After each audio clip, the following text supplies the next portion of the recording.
né? E aí precisamos adiantar um pouquinho a nossa aula para 4 horas. Prometo não ser muito extenso.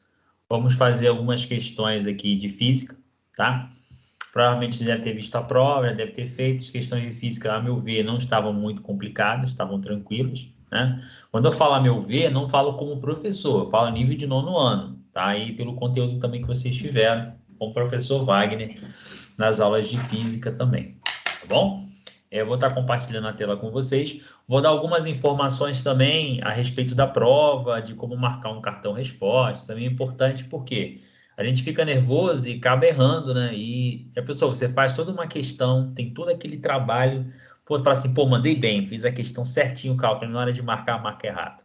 Isso é umas coisas que acontecia comigo, cara. Eu ficava muito chateado, porque depois eu vi o gabarito e realmente tinha feito a questão certa. Então, na hora da prova, a gente fica muito nervoso, então vou dar algumas dicas para vocês no final da aula quanto a isso aí, tá bom? Então, a gente vai estar compartilhando. Hoje é dia 24 de novembro, são 4h05 da tarde, certo? Estamos aqui com a prova, né? Já com gabarito, a parte física. Na última aula, nós vimos as questões de química, certo? Comecei a falar da questão aqui, ó, da 45. Nós vimos da 45 até a questão 47, até a parte de balanceamento, né? Isso, até a questão 48. Então, vocês observam que a prova desse ano, do ano passado, teve bastante coisa relacionada à química, né? Acho que mais química do que física e biologia, tá? Eu espero que vocês estejam bem, né? Bem preparados, porque esse ano vocês tiveram aula comigo de química. Então, quando eu receber a prova, eu vou olhar assim, ó, eu tinha isso aqui. Não, ele deve ter sabido acertar essa daqui.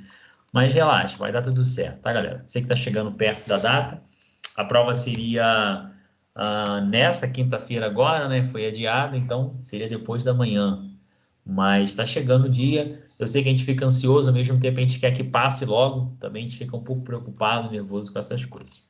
Mas vai dar tudo certo, tá? Relaxa. Vamos lá. Começa a questão de ciência da natureza. Então, nesse ano, a gente não sabe se já vai começar com física, com química ou com biologia. Mas você lê a questão, você já tem uma ideia se a questão é de química, se é de física ou se é de biologia, tá? Então, quando a gente olha essa questão 41, ela traz enunciado relacionado com dilatação térmica. Tudo que é relacionado à transformação, tá? Eu falei isso com vocês em sala de aula, não sei se vocês lembram, no primeiro dia de aula, não vão lembrar, né? Isso foi em fevereiro. Mas, enfim, a química, ela estuda a transformação da matéria, tá? Então, foi o que eu falei com vocês, galera. Se eu pego a água e põe no congelador, tá líquida, faz quanto fica uma garrafinha d'água? Põe no congelador, ela congela. A água deixou de ser água. Vocês, não, Francis, ela só mudou de estado. Agora, se eu pego uma madeira, né? Tenta imaginar esse lápis aqui.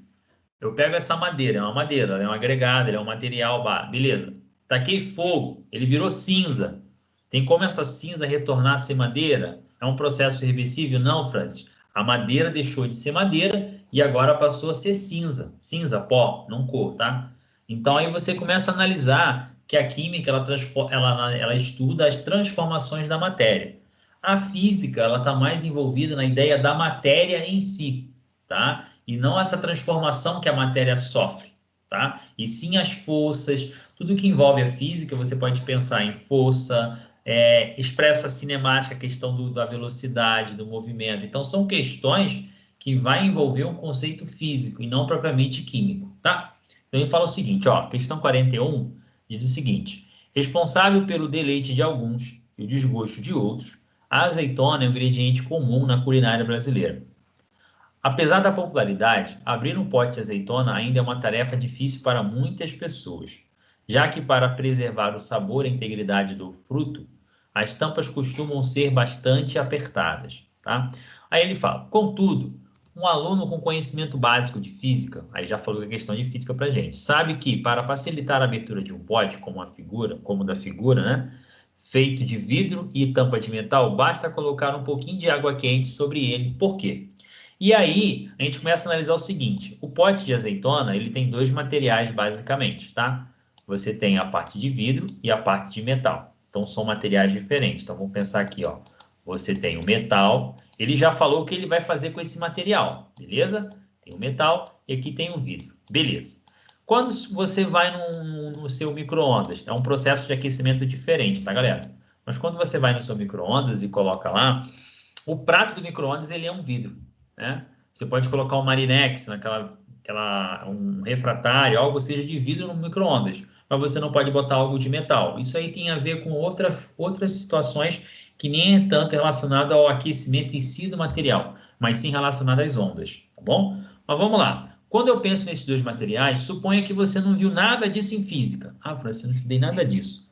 Se você imaginar comigo, quando você aquece tanto o metal ou vidro, parece que um desses materiais consegue assimilar, absorver melhor esse calor, certo? Então, quando ele absorve esse calor, de certa forma, as suas moléculas, lembra a nossa primeira aula de química? Aí já começa a falar um pouco da química.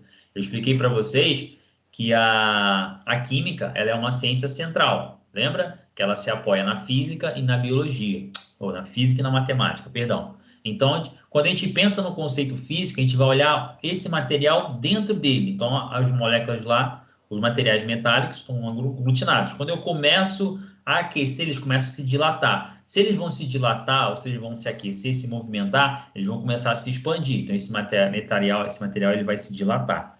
É basicamente o que acontece aqui. Então, quando ele coloca água quente, o metal se dilata, ou seja, ele vai se expandir em coisas de milímetros mesmo, muito pequeno, mas é o suficiente para tirar essa pressão da tampa, tá? Em alguns casos, você tem um furinho aqui na tampa, né, em um objeto plástico, que é para justamente tirar a pressão também, que favorece com que essa tampa fique mais justa no vidro. Aí, uma das opções que ele coloca, basta jogar um pouco de água quente para que sobre ele, por quê? Aí explica por que aconteceria isso. Aí tem umas opções. Ao molhar a tampa, lubrifica-se os pontos de contato dela com o pote. Bom, que eu saiba, o contato da tampa com o pote está dentro do vidro. Então, o cara tem que jogar água bem aqui mesmo, né? E mesmo assim, a água não lubrifica nada, a não ser o óleo. Tá ok? Não há diferença entre os coeficientes de dilatação de materiais diferentes. Mentira. Se eu tenho materiais... Mas deixa eu perguntar, vocês tiveram esse conteúdo de dilatação térmica?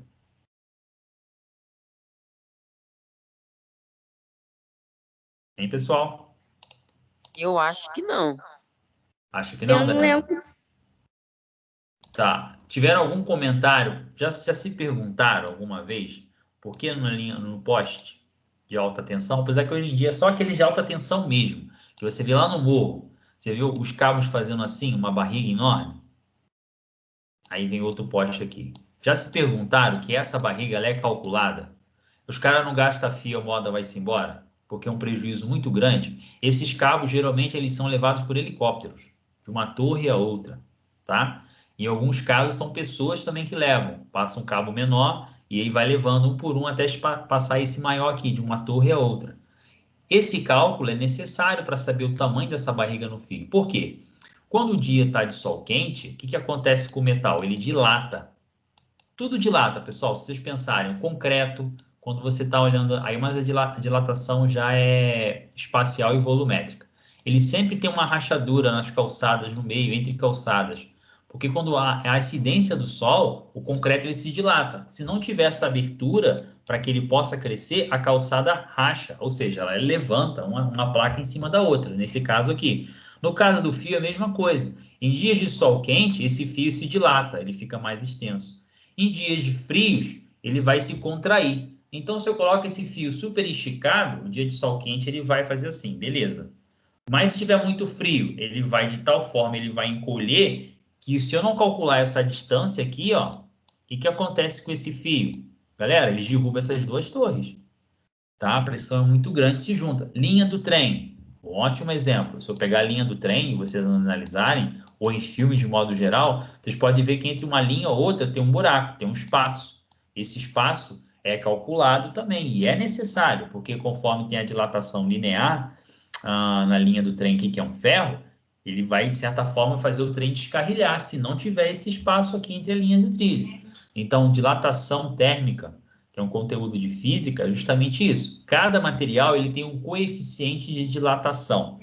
O coeficiente de dilatação é um número, uma razão, que a gente encontra em relação a esses materiais. Então, cada material ele tem um coeficiente de dilatação diferente, tá? É como se esse material, quando eu aquecesse ele, ele expandisse, ele vai aumentar. Aí ele pode ser uma questão linear, ou seja, ele vai crescer só em linha, espacial, que ele vai crescer só na parte da área, e volumétrica, que ele vai crescer nas 3 direções, tá? Isso aqui já é um conceito de segundo ano do ensino médio. Vocês não vão ver essa parte aqui aí no nono ano de modo geral. Mas é bom que você saiba esse conceito, tá? Então, olhando aqui visualmente, você sabe que o metal ele vai se dilatar mais que o vidro, tá? Mesmo que você não tenha estudado esse conteúdo, é de conhecimento nosso do dia a dia, ok? Se vocês observarem, quando vocês colocam a mão na maçaneta de metal, em geral ela está gelada. Aí depois, rapidamente, ela começa a aquecer, tá? A facilidade que esse material tem de absorver e, ao mesmo tempo, dissipar esse calor. Então, por isso que as nossas panelas são de metal, tá? Os objetos de metais, eles têm essa facilidade de conduzir o calor, tá bom? Aí vamos lá. Então, ó, a letra A eu vou desconsiderar, apesar de já ter a resposta, nós já sabemos. Vamos olhar as opções e por que não seriam elas, tá? Não há diferença entre os coeficientes de dilatação de materiais diferentes. Mentira, cada material tem o seu coeficiente de dilatação, tá bom? O coeficiente de dilatação do vidro é maior do que o do metal, fazendo ele dilatar mais. Beleza, tá. Ele falou uma informação pra gente. Mas o coeficiente de dilatação do vidro, ele não é maior, ele é menor, tá? Por quê? O vidro, ele suporta altas temperaturas por ser ele considerado uma cerâmica, tá? E que é uma cerâmica? É um material poroso. Pode parecer que não, mas o vírus tem poros. É como se fosse um vaso de barro. Se você pegar um vaso de barro, bem pertinho assim, você olhar, você vai ver os poros lá. Ah, Francis, o vidro é praticamente liso. Bom, se o vidro fosse praticamente liso, então uma mesa de vidro e eu colocasse uma bolinha de vidro, né, uma esfera de vidro nele, ele ia ficar girando indefinidamente, né? O que não é verdade. Então há rugosidade sim, claro que numa escala microscópica, mas há. Tá? Então, esses poros permitem a facilidade dessa troca de calor com o ambiente. Então, isso faz com que o vidro ele suporta certas altas temperaturas muito maior do que o metal. Tá bom? Vocês estão me entendendo até aí, galera? Ah, eu preciso saber isso tudo? Não, eu só estou justificando para vocês o porquê da resposta. Ô, Tá? Francis, Pode falar. mas e quando a gente bota, por exemplo... faz sentido, né? Corta. Não sei explicar não, mas tipo, quando a gente bota um prato com alguma coisa quente numa pia gelada, por exemplo, ele Isso, aí é um quebra. conceito físico também, quebra. Por quê? Vamos pensar o seguinte, imagine que está todo mundo numa festa lá, brincando. E de repente chegou a polícia, não podia fazer aquela festa. O que vocês fazem? Vocês saem correndo, todo mundo, a primeira coisa que faz é para, né? É a mesma coisa que acontece no vidro. Tá super agitado as moléculas lá, você não tá vendo, mas estão super agitadas. Aí você vai e coloca numa superfície fria. Você dá o choque térmico, você obriga aquela quantidade de molécula que está se agitando a parar. E quando para, aquilo gera uma fratura abrupta. Aí o vidro trinca na hora. Entendeu? Entendi. É por causa da energia cinética que está acontecendo dentro daquele material. A ideia, pessoal, da matéria de ciências no nono ano é justamente fomentar essa curiosidade em vocês. Fazer com que vocês tenham esse desejo. Foi o que eu falei com vocês no primeiro dia de aula. Eu não tenho formação em química, eu tenho formação em matemática. Pelos cursos que eu fiz, eu posso dar aula de química, mas não considero um químico de praxe, aquele cara que tem a bancada, que está no laboratório. Vocês vão ter isso no ensino médio. Então, ele tem essa vivência, ele é melhor para falar desses experimentos para vocês e até mesmo a ativar mais a curiosidade de vocês em relação a esses conteúdos, tá? A opção certa, vou pular ela, vamos para a última. E o calor da água cozinha azeitonas, facilitando a abertura. Olha só, onde viu você botar água quente aqui na tampa? Então, uma dica para vocês, na prova que vocês vão fazer no dia 5. Olha as opções, vai por eliminação. Isso aqui é absurdo, nunca... Pensa no dia a dia de vocês, eu nunca vi ninguém cozinhar azeitona, entendeu? Cuidado com isso, então você já elimina. Você poderia ficar, com certeza, em dúvida nessas duas aqui, se você não conhece o conteúdo. Mas aí, poxa, você vai começar a pensar, de certa forma, no seu dia a dia. Então, a questão levava a isso, a vocês fazerem a mesma coisa, tá? Então, o coeficiente de dilatação do metal é maior. Então, quanto maior o coeficiente de dilatação, mais ele vai se expandir esse material com a aplicação de calor, tá? Só para um conceito, se eu aumento essa quantidade tamanho do cabo e aplico um calor nele, ele vai ser submetido a uma certa temperatura, vai ser um aumento, quanto maior o fio, maior vai ser a dilatação, tá? É proporcional, tá bom? Então, essa 41. Dúvida, gente? Tranquilo? Podemos passar? É a letra D mesmo. O coeficiente de dilatação do metal é maior do que o do vidro, fazendo dilatar mais. Tá? Vou partir para a próxima. Podemos? Vocês estão muito quietinhos hoje, hein? Beleza, beleza. Não. Vamos lá. 42. Uma pesquisa realizada pela Agência de Transporte do Estado de São Paulo, a ARTESP, sobre o uso do cinto de segurança nas rodovias, mostrou números preocupantes. Descobriu-se que 53% dos passageiros transitam no banco traseiro, 15% dos passageiros no banco dianteiro e 13% dos motoristas não usam cinto de segurança. O mesmo levantamento expôs que de 2012 a 2014, 69,4% dos passageiros de bancos traseiros que morreram em acidente na rodovia estavam sem cinto de segurança. As vítimas fatais no banco da frente de passageiros sem cinto chegam a 38,4% e a 50,1% no caso dos motoristas, tá? Porque a pessoa que está atrás, ela mata quem está na frente.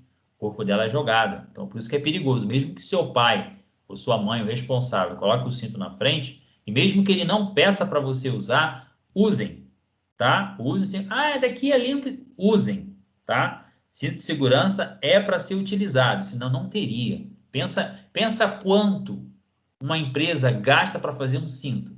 Imagina, uma cordinha aqui, Fras, tá? Imagina 1000 carros. E se cada carro eu gasto 50 centímetros.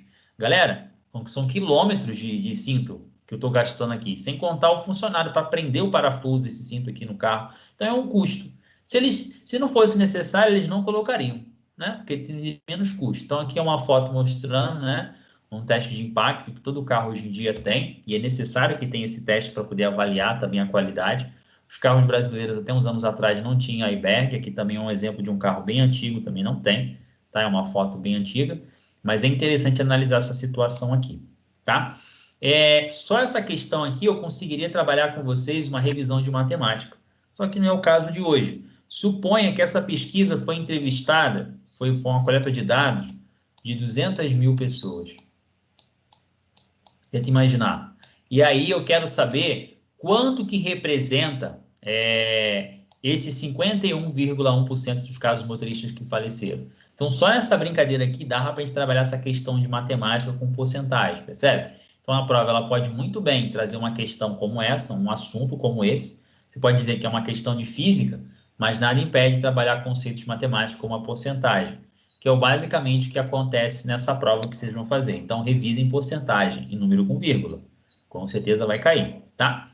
Diante desse cenário, empresas do ramo de automóveis, para garantir a qualidade dos seus carros, realizam testes nos seus equipamentos segurantes, conforme a imagem a seguir. Só lembrar, já estou gravando aqui a aula, eu tinha esquecido de gravar. Tem todo aluno que não participam, né? Está gravado. Vamos lá. Para o teste, utilizam-se manequins e o carro é acelerado em direção ao objeto fixo até o impacto. Ao colidir, né, cada manequim expressa movimentos que podem ser explicados fisicamente como. Então, vamos lá. Vocês tiveram conteúdo de física sobre as leis de Newton?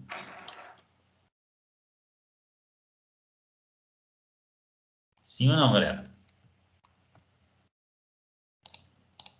Sim, É o que eu beleza. faço. Leis de Newton. Isaac falou que sim, João Moreira também.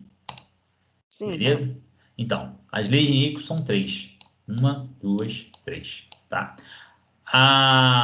Cada uma dessas leis, elas regem a ideia do movimento no nosso planeta, de modo geral, e também são aplicadas quando o astronauta vai para a Lua ou vai para fora do nosso planeta, tá?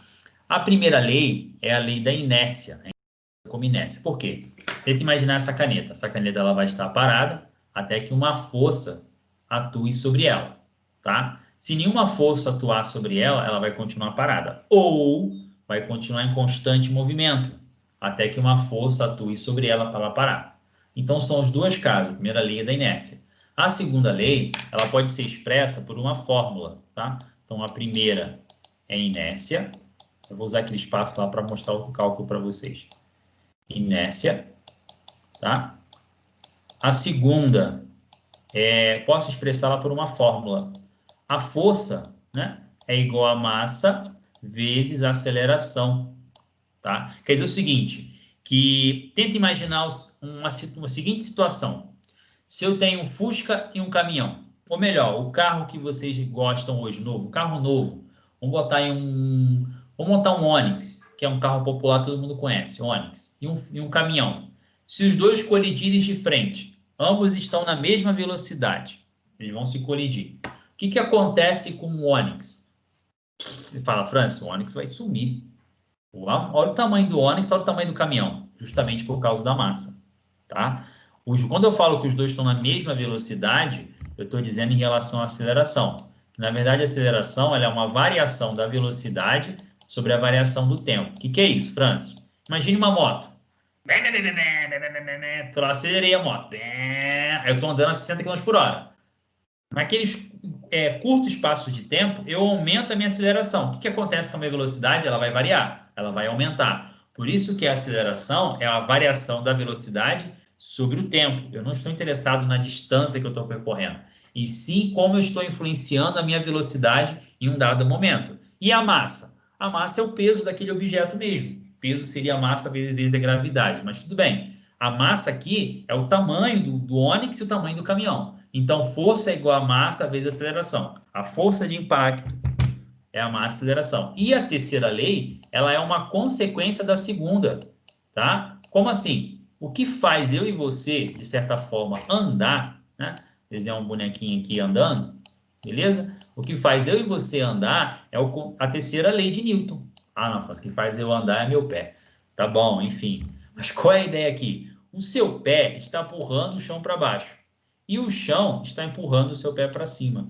É a lei da ação e reação. Então, quer dizer que quando eu dou um soco na parede, a minha mão dói porque a parede bateu na minha mão. Se eu imaginar a minha mão e a massa da minha mão, ou seja, minha mão que é constituído o peso dela, e a massa de toda uma parede, porque como ela está junto, um agregado de cimento, concreto, tá, enfim, blocos e tudo mais, quando eu vou dar um soco na parede com força, é como se a minha mão voltasse, a pancada voltasse para a minha mão. Quem já viu um filme chamado Matrix ou algum filme que tem câmera lenta, vocês conseguem observar quando alguém leva uma bolada no rosto, que o rosto faz assim. Essa questão do rosto se movimentar, ou de certa forma em câmera lenta, isso é uma coisa intuitiva, justamente isso. É como se você estivesse absorvendo aquele impacto, e porque a mão da pessoa dói, ou de certa forma contato com algum objeto quebra, é porque o seu rosto devolve com essa mesma força, tá?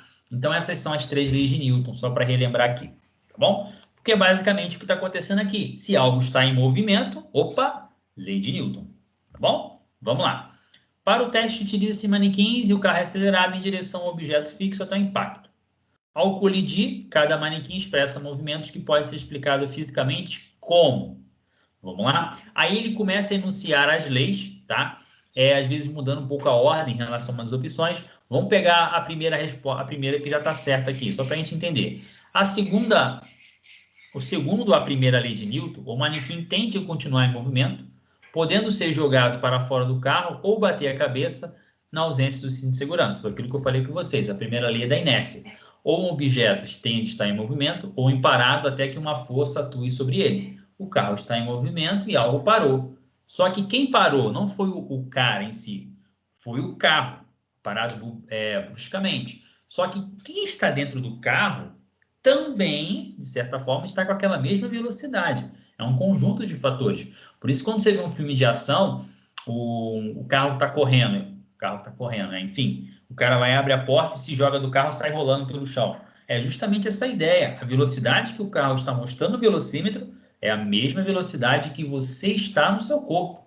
Então, isso faz com que, quando a pessoa caia no chão, você está parando ela abruptamente. Então, acaba rolando. É meio instintivo mesmo. Rola mesmo pela velocidade que você está. Isso gera também uma força, né? Então, essa aqui é a opção certa. Vamos ver a segunda.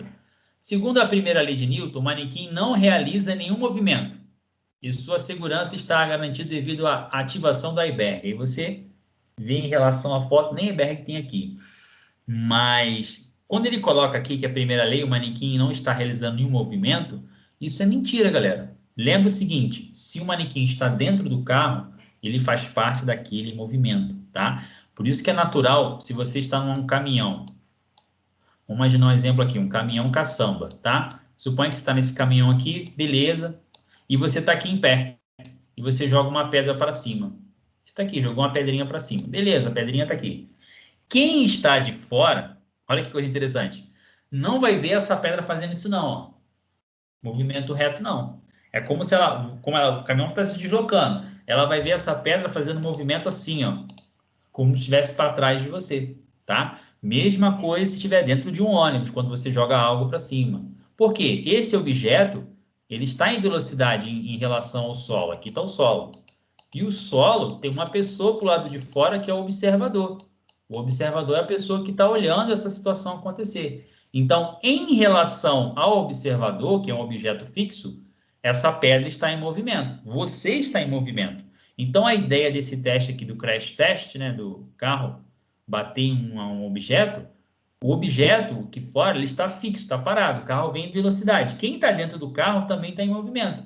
Por isso que as pessoas são lançadas, no caso aqui o manequim, tá? Então, essa segunda também não seria. A terceira, segundo a terceira opção, segundo a terceira lei de Newton, onde toda ação não necessariamente exige uma reação, isso aqui é mentira, tá? É o contrário. Toda ação exige uma reação, tá? Então já errou aqui. Ele começou a enunciar a terceira lei, falou certo dela, mas não é a mesma coisa. Tem alguma pergunta aqui? Sim, posso postar para vocês lá no YouTube, né? E coloco no grupo para vocês depois, tá? Facilita visualizar, sem problemas, tá? Eu não vou fazer isso com todas as aulas, não. Tem uma aula que nós fizemos da prova do Cefet e tudo mais. Vou fazer só com as aulas da prova mesmo, para não ficar muita coisa, tá bom? Para vocês ficarem assistindo depois. Vou tentar ser mais... É que eu estou usando as próprias questões para revisar conteúdos, mas a ideia é ser mais direta. Então, vamos lá. Então, a C nós vimos que não é. Pessoal, tendo dúvida, podem, França, me interromper a todo momento que eu tiro a dúvida de vocês, se você não entendeu algo que eu estiver explicando também, tá? Questão D. O carro para o movimento devido à colisão. Perfeito. Assim como o manequim por causa da ação da airbag e do cinto de segurança. Nada a ver. O carro está em movimento, né? O carro para o movimento devido à colisão. Perfeito. Não foi ele que freou e tal.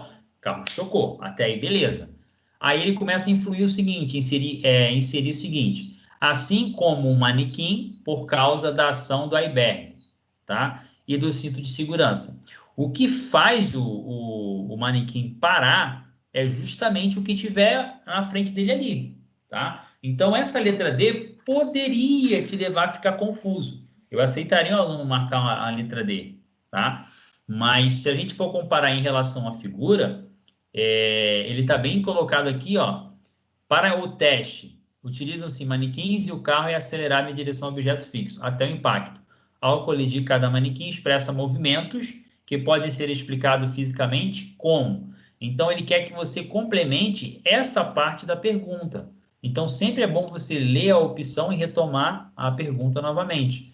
Se você pegar por essa imagem aqui, ó, nem a airbag tem, mas tudo bem, suponha que tivesse. Aí você vai à letra D. O carro para o movimento devido à colisão. Sim, assim como o manequim, por causa da ação do airbag. Não, o que faz o manequim parar também é porque o carro colidiu, porque ambos é um conjunto só. Ambos estão dentro do carro, então eles têm as mesmas velocidades, tá? Então, o que faz o manequim parar também é onde ele bateu, ele colidiu. Mas a diferença nessa ideia do airbag é um sistema de segurança para proteger os ocupantes do veículo, tá? Então, a D também não seria.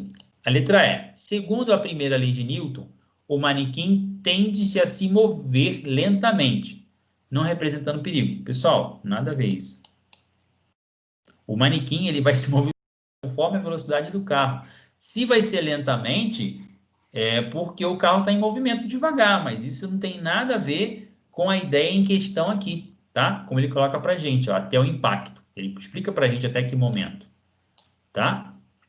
Aí ele fala, ao colidir, cada manequim expressa... Então, quer dizer que o carro vai bater, aí a pessoa... o carro bateu, ele vai devagarzinho assim se mover dentro do carro. É o que não acontece. Quando bate, a velocidade é igual para todos. Beleza? Então, percebe? Não tenham medo de responder ciência da natureza. Leia a questão com calma, tá? O ideal é que vocês... uma dica em relação à matemática, ela é muito importante? Mas percebeu que não tem jeito, não consegue resolver a questão... pula e vai para outra, para você não se perder muito tempo em relação a resolver as questões de matemática que possam ser mais difíceis umas que as outras, tá? Como aquela questão que nós vimos lá do Camafeu e do Zipper, né? Do aplicativo. Aquela questão dava um pouquinho de trabalho, né, para fazer. Apesar que tinham 3 questões em cima daquele próprio texto, mas é uma questão que dava um pouquinho mais de trabalho, né? Vamos lá, uma questão que parece que tem cálculo? Leia o texto e observe as figuras a seguir para responder as questões 43 e 44. Mas, pessoal, dúvida nessa aqui, na 42, eu posso seguir? Todo mundo entendeu? Vocês já viram as 3 leis, tá? Vou seguir, tá bom? Preciso do feedback de vocês aí, importante para mim. Questão 43 e 44. Durante o episódio de chuvas intensas que provocaram enchentes em uma cidade, após a ação imediata do governo e da prefeitura para atendimento aos desabrigados, algo que aconteceu até mesmo aqui em Friburgo, né, galera, em 2011, né?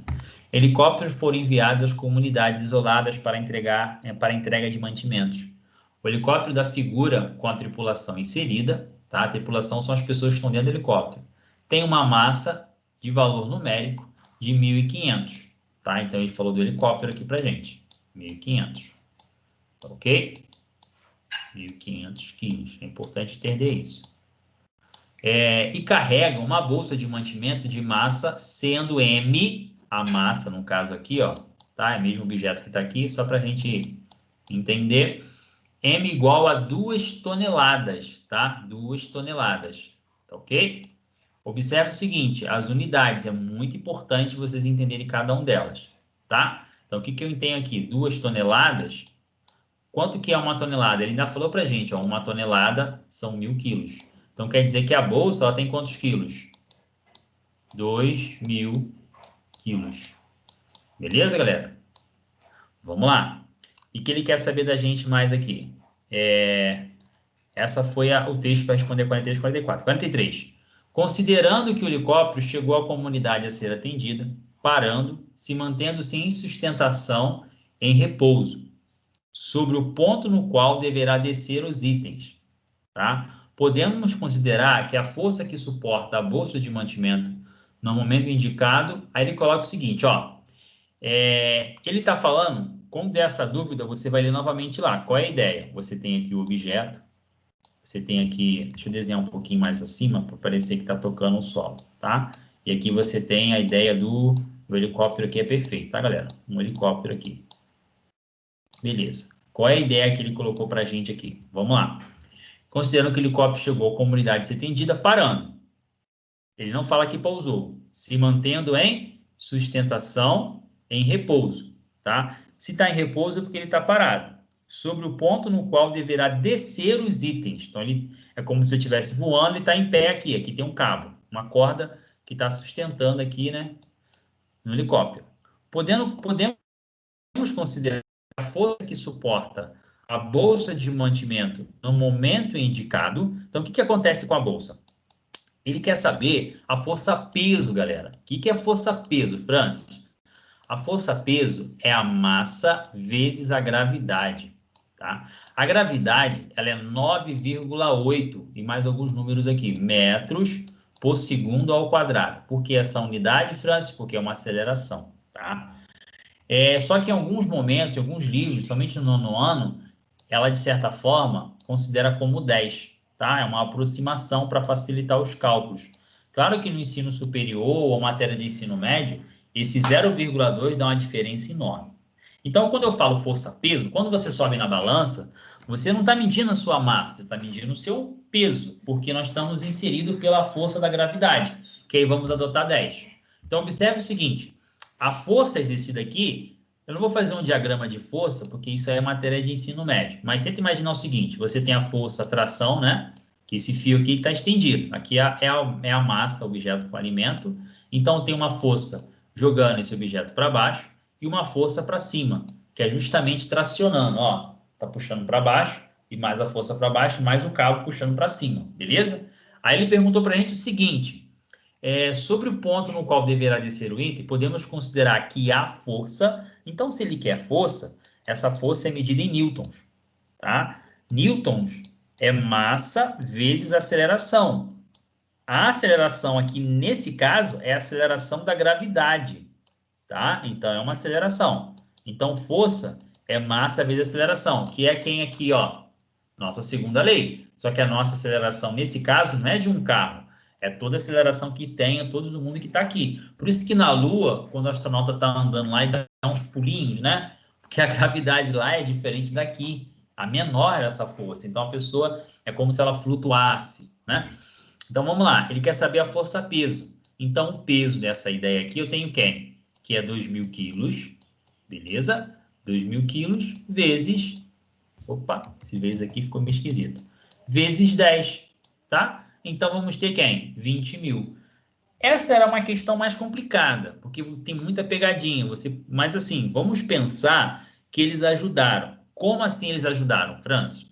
Bom, se eu colocasse uma opção aqui, sei lá, de 2.000, eu talvez marcaria na pressa, porque eu vi que aqui são 2 toneladas, e 2 toneladas são 2.000 quilos, e aqui tem 2.000 newtons. Então, pode ser que eu marcaria algo. Mas, ó, a força, no casamento indicado, é exercida pelo helicóptero e tem valor de quanto? 20.000 newtons. Porque o helicóptero está fazendo essa força para manter esse peso aqui em suspensão, né? Não tocou no solo ainda. Tudo bem, gente? Ficou claro isso? Só para a gente ganhar tempo, eu nem vou falar das outras não, tá? Foi, gente, ou não? Pode falar, gente. Fran, você falou que força igual a massa vezes aceleração. Perfeito, isso aí. Segunda lei de Newton. Tá? A nossa aceleração aqui é a gravidade. Todo e qualquer objeto, vocês vão ver isso no ensino médio, lançamento oblíquo. Quando eu jogo um objeto, ele faz esse movimento aqui, ó, de um lado para o outro. O jogador, quando vai bater uma bola, uma falta, joga por cima da barreira. Perfeito? Esse movimento, ele é um movimento físico, tá? Deixa eu compartilhar aqui rapidinho.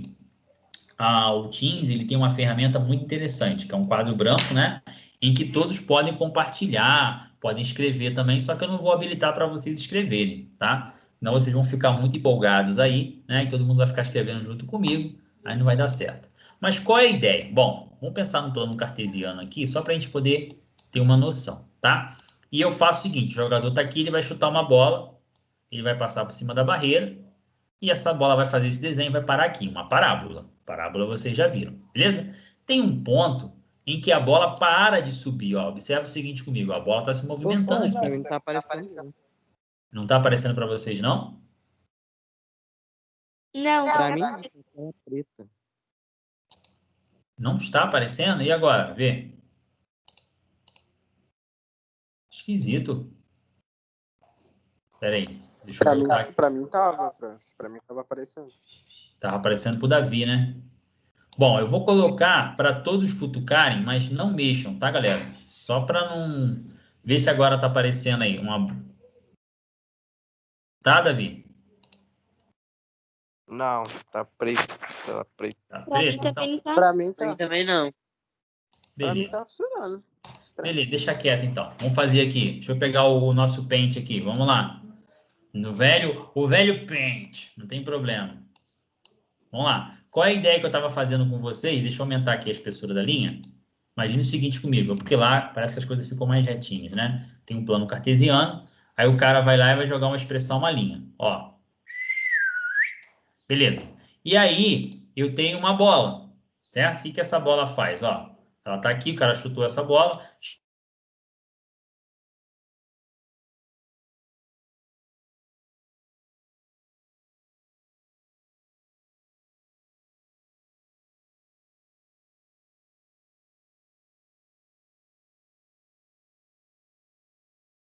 Ela anula, ela fica igual. Ela fica igual a quem? A gravidade, que é o seu 10 metros por segundo lá, a aceleração.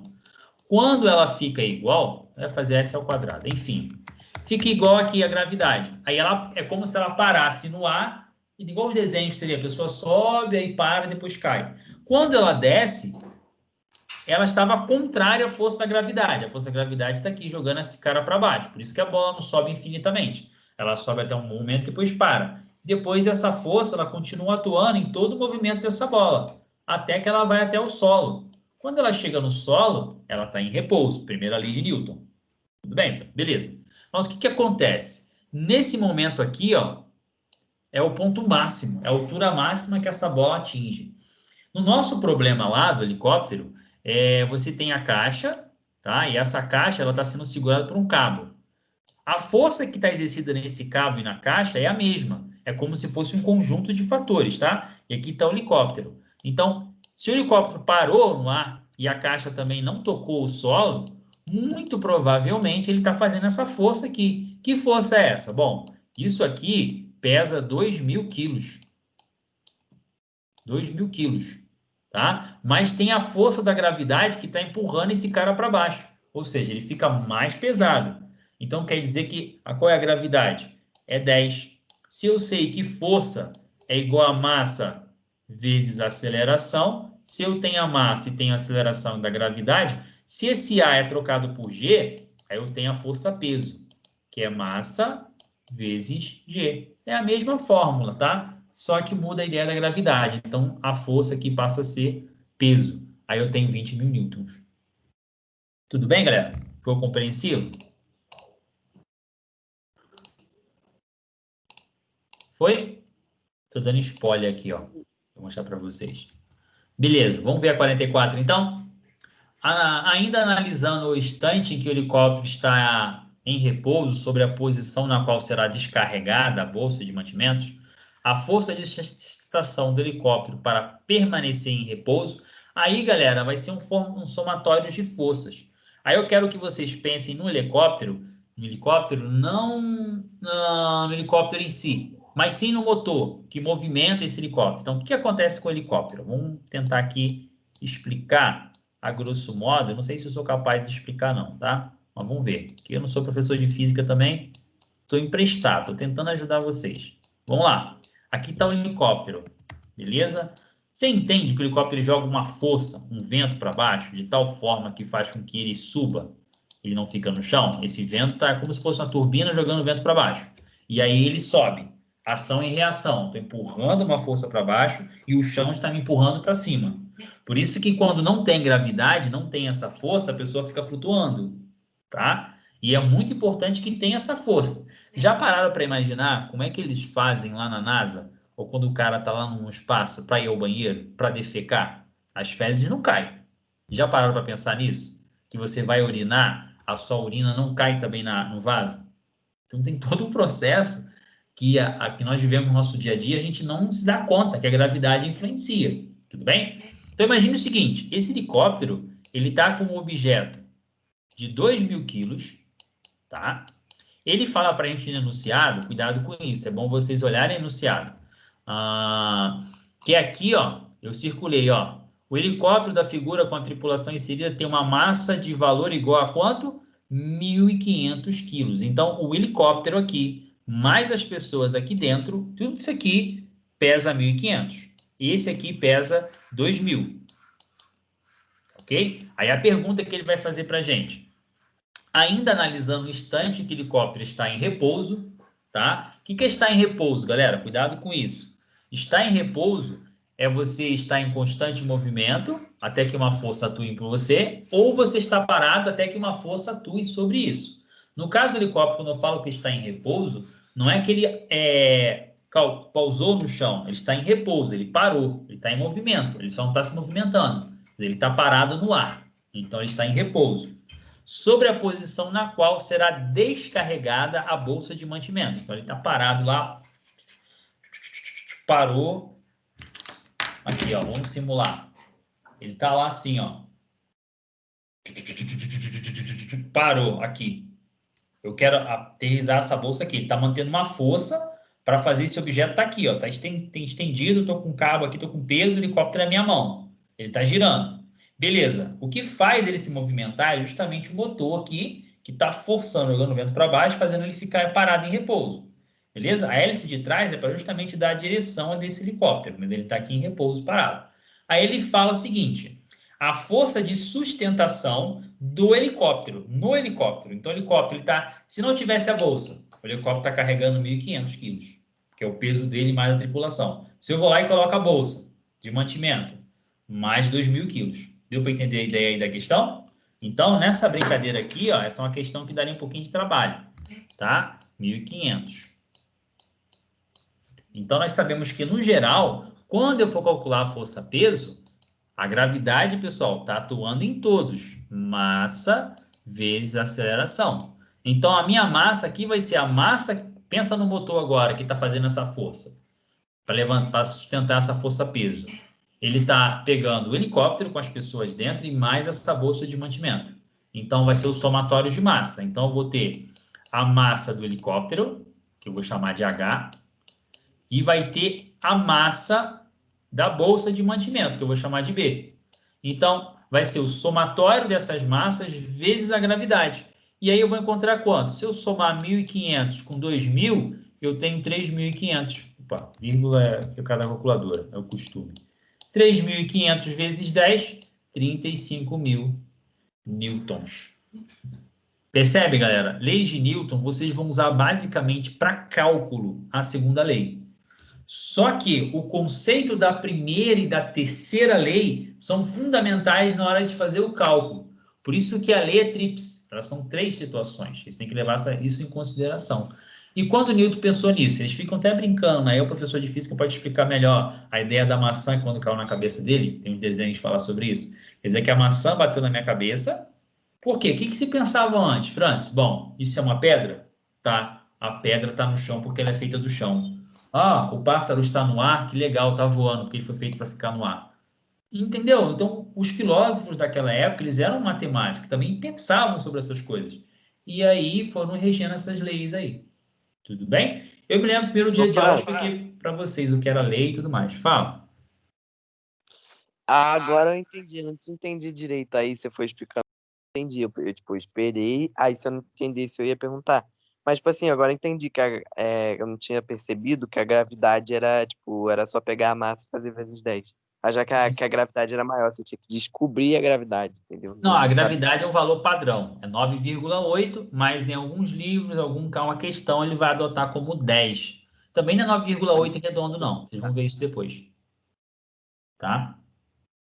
Então pode arredondar na prova? Será que... Bom, aqui, o que acontece, Davi? Ele não falou aproximadamente, algo do tipo, mas as opções indicam que está aproximado. Eles deveriam falar na questão, né? Ou eles falam, a gente não observa, ele não falou. Mas geralmente ele fala, adote gravidade igual a 10 metros por segundo ao quadrado, entendeu? Mas se ele não fala, você vai... Tipo assim, se você calcular com 9,8, vai ficar maior que 15.000 nessa aqui e menor que 20.000. A única opção mais próxima seria essa, entendeu? Mas como vocês estão no ano, eles vão colocar 10 sim. Tá? Estou preocupado com a minha hora aqui, ó. Falta 5 para as 5. Eu quero gastar uma hora só. Beleza? Tem uma pessoa aqui que pediu para chamar. Como assim? Deixa eu ver.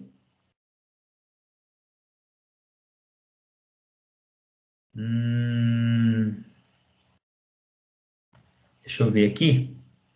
Eu acho que é o Isaac. Isaac está aí na chamada? Eu tô na chamada.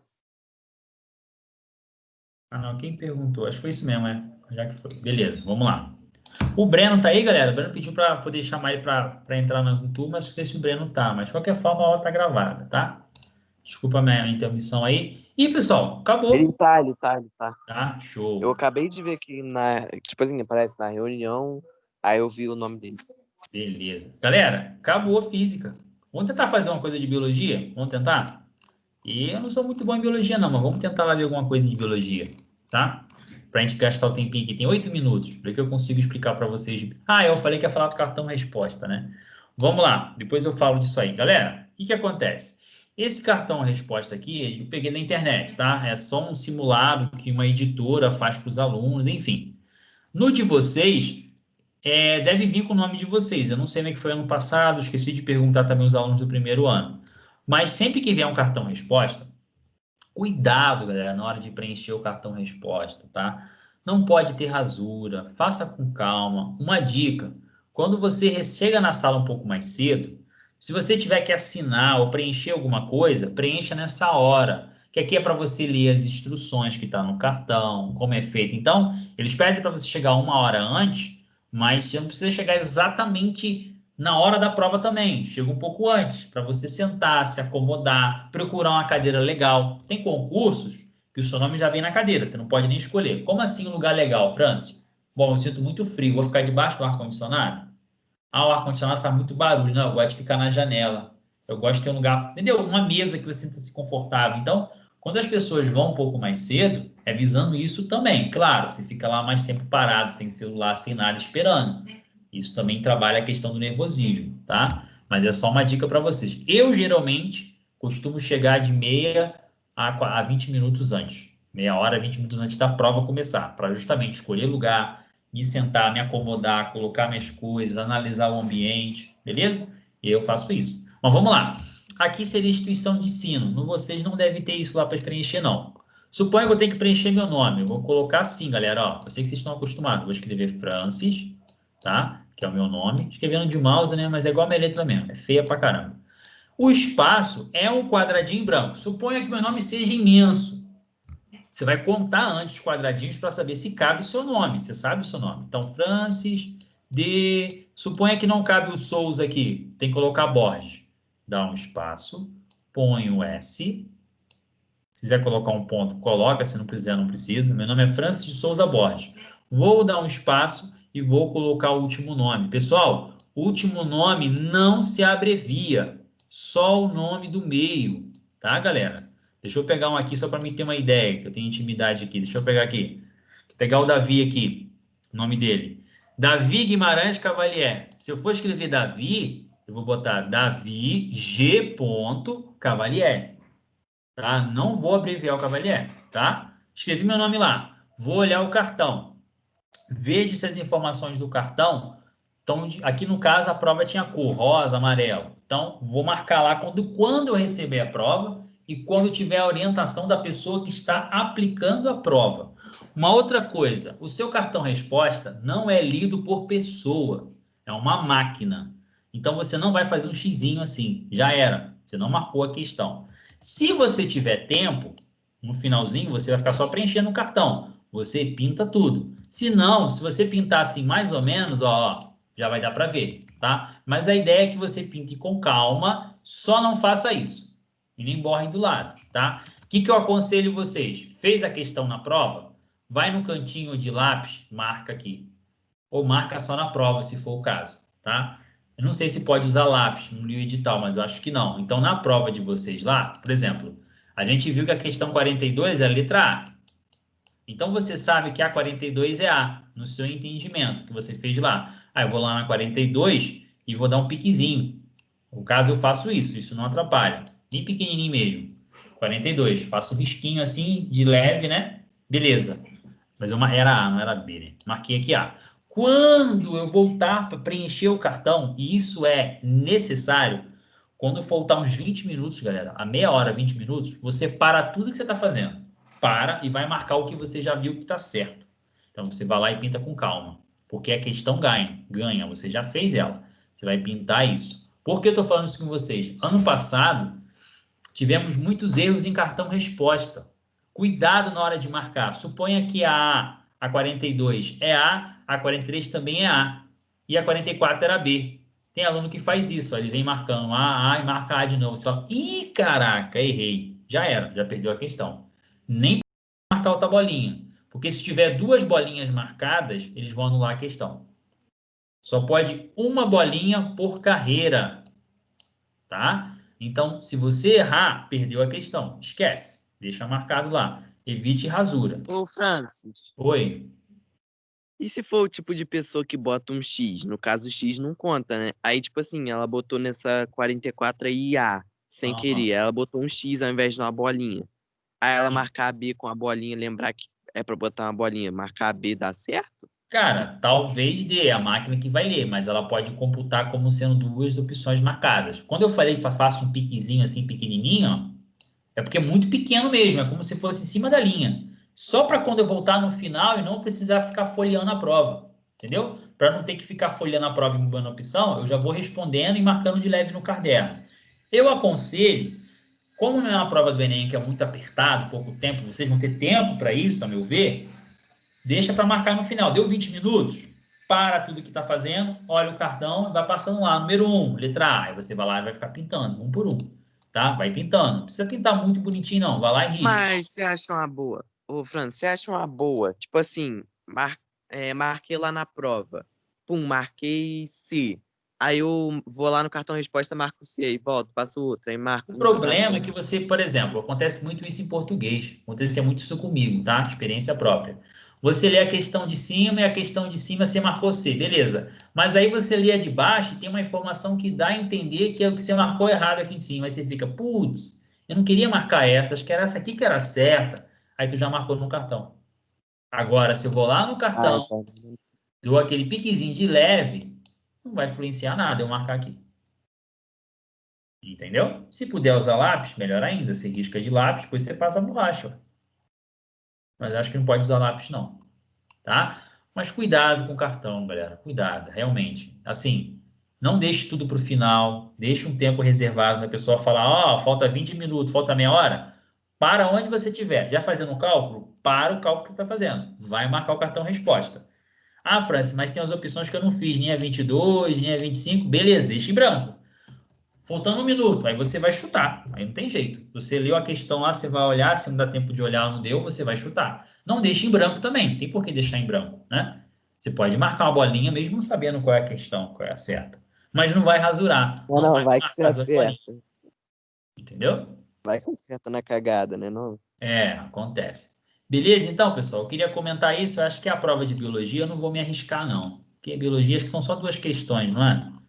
Biologia não é minha área, então acho que seria complicado eu tentar ajudar vocês. Nós fizemos física e fizemos química, né? Isso aqui é questão de cadeia alimentar, eu acho, né?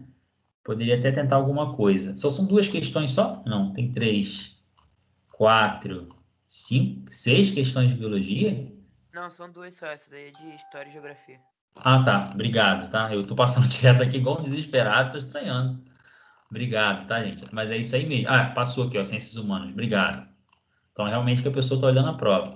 Então, são isso mesmo, só 2. Vamos tentar finalizar aqui, então. Vamos ver se eu consigo ajudar vocês. Observe as imagens abaixo. Cada um por si, ou por todos e todos por um. Competir ou colaborar? Solitário? Solidários? Eu ou nós? Então, são indagações, né? Aí colocaram 2 bichos guerreando aqui, provavelmente deve ser por acasalamento ou por território. Os animais brigam só por esse motivo, território, alimento ou acasalamento. As relações ecológicas são interações entre seres vivos que podem ser prejudiciais ou benéficas para o indivíduo de uma mesma espécie ou espécies diferentes em um determinado ambiente. A competição é uma relação ecológica onde o organismo disputa espaço, alimentação ou reprodução. Ela pode envolver indivíduos de uma mesma espécie ou de espécies diferentes. Sendo assim, ela pode ser definida como uma relação ecológica, que eu ficaria com dúvida, galera, porque não é minha área, por exemplo, benéfica para ambos os participantes. Suponha aqui que eu tenha uma zebra e um leão. Para a zebra não é nem um pouco benéfico, né? Porque ela está pastando aqui e de repente vem um leão e vai querer comer ela. Então, para ela não é interessante. Bom, eu pensaria assim, benéfica para um participante e o outro se mantém neutro. Mentira, ele vai deixar de se alimentar, a zebra aqui. Por que eu posso inferir isso? Porque ele fala de mesma espécie ou espécies diferentes na pergunta. Aqui é de mesma espécie, tá? Se você pensar só de mesma espécie, isso aqui vai parecer interessante para você, tá? Uma dessas opções aqui. Vamos pular se aqui é certo. A D. Prejudicial para ambos os participantes. Bom, se nós dois vamos brigar por alguma coisa, seja por alimento, por reprodução ou por espaço, para nós dois se dar mal, é melhor não brigar, né? Acho que os animais também não são tão idiotas a esse ponto. Eles brigam por causa de algum motivo. Então, essa aqui também não marcaria. Ocorre neutralidade para ambas as espécies. Bom, quando você lê o enunciado, você observe a questão da necessidade. Ele fala aqui, ó, entre os seres vivos podem ser prejudiciais ou benéficas para o indivíduo de uma mesma espécie ou espécies diferentes. Então, ele já está inserindo para a gente que é algo que seja bom ou ruim. Então, as 2 coisas podem acontecer, certo? Então, neutralidade também não teria. Então, eu ficaria com dúvida? Eu poderia ter ficado se eu não pensasse isso, também se eu não soubesse a resposta. Mas deu para entender por que a letra C, prejudicial para um dos participantes e benéfica para outro. Tudo bem, gente? Acho que isso aí não tem dúvida, isso aí é bem tranquilo, né? É uma questão de biologia, mas está bem tranquilo, tá? Acho que foi, né? Deixa eu entender a última, então. O Breno falou que tá aí. Beleza, Breno. 50. Nos últimos meses, diversas mídias do mundo divulgaram que a maior floresta tropical brasileira vem sofrendo com ações que impactam diretamente a biodiversidade, como mostram as reportagens abaixo. A Amazônia concentra metade das queimadas em 2019. G1 mostra ainda na situação nos estados até 19 de agosto. A Amazônia concentra 52,5% dos focos de queimadas de 2019, segundo os dados do Programa de Queimadas do Instituto Nacional de Pesquisas Espaciais, o INPE. O Cerrado é responsável por 30,1%, seguido pela Mata Atlântica, de 10,9%. Tá? Aí falou de onde foi cessado, onde foi retirado, beleza. Incêndio, queimadas na Amazônia por trás da cortina de fumaça. Atualmente, não há anomalia do clima que justifique o aumento dos focos de chamas em período tão curto de tempo. Então, quando ele coloca isso aqui também, ele está trazendo uma outra informação nesse fragmento. Quando ele fala que não há anomalia, ou seja, não há nada relacionado externo, clima, quer dizer, está inserindo que isso aí é a ação do homem, de certa forma, atrapalhando o ecossistema. Aí ele vai falar aqui no texto. Os seres humanos apresentam grande capacidade de interferência no meio ambiente, quer seja positiva ou negativa. Contudo, observa-se também que a participação humana na sobrevivência das espécies ocorre em todos os casos, exceto quando. Então, cuidado com esse tipo de pergunta, tá? Vai parecer que tem mais de uma opção certa, mas ele está falando exceto. Então, por exemplo, é aquilo que não é. Por exemplo, se o homem quer ajudar, isso aqui seria verdade. Ó, impede a caça indiscriminada dos animais de extinção, evitam queimadas, deterioração dos recursos naturais, munição da biodiversidade, protegem as áreas de reserva ambiental, tá? Promove o monitoramento de espécies ameaçadas. Agora, exceto que promove o desmatamento para consequente aumento de áreas de cultivo. Então, assim, eu que não sei muito de biologia, nada muito específico, parece uma questão mais tranquila de responder, tipo interpretação de texto, entendeu? Então, eu acho que seria isso aí mesmo, galera. Tudo bem? Biologia, dúvida em biologia? Não me pergunta muita coisa difícil, não, que eu não sei não. A gente vai tentando ajudar. Foi de boa, galera? Que aí a parte de história, geografia, eu já não consigo ajudar muito vocês, tá? E nem português, tá, galera? Minha área é mais área de exatas mesmo. Foi então, pessoal? Podemos encerrar aqui a nossa aula, tá? Tinha que falar com vocês do cartão resposta, que é uma informação importante, tá ok? Façam com calma, tenham essa atenção. Isso aí são experiências que a gente vai pegando ao longo dos anos fazendo concurso. Então, uma ideia seria justamente essa, você marcar bem de leve para você, quando for marcar, olhar direitinho, ganhar tempo. Ou só marcar no final mesmo, para não ter problema, tá? Eu vou estar aqui parando, vou parar o compartilhamento para ficar maior com vocês aqui. A nossa aula, acho que teve bastante gente hoje, né? Já teve mais, mas hoje nós estamos com 14 pessoas, né? E aí, pessoal, semana que vem é a nossa última aula, nosso último encontro. Vou preparar algo especial para vocês, nem que seja para tranquilizar. Eu sei que tem uma galera que toca música também. Vou preparar algo para vocês, espero que vocês gostem, tá? Algo assim especial, não vai ser surpresa. Pode falar, Daniel. Semana que vem você só vai dar uma aula? Por quê? Vocês estão querendo mais alguma coisa? Quer uma revisão maior?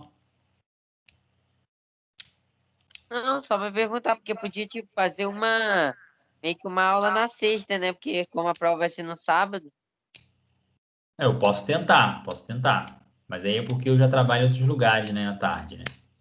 Aí fica difícil. A única tarde livre que eu tenho é hoje mesmo, da semana inteira, entendeu? E aí tentar conciliar isso aí para ajudar vocês. Que aí semana que vem a gente meio que já finalizou muita coisa, mas claro, a gente pode também tentar uma aula extra para tirar dúvida, né? Tá bom? Então tá de bom, galera. Vou parar aqui a gravação, tá? E vejo vocês na próxima aula. Parando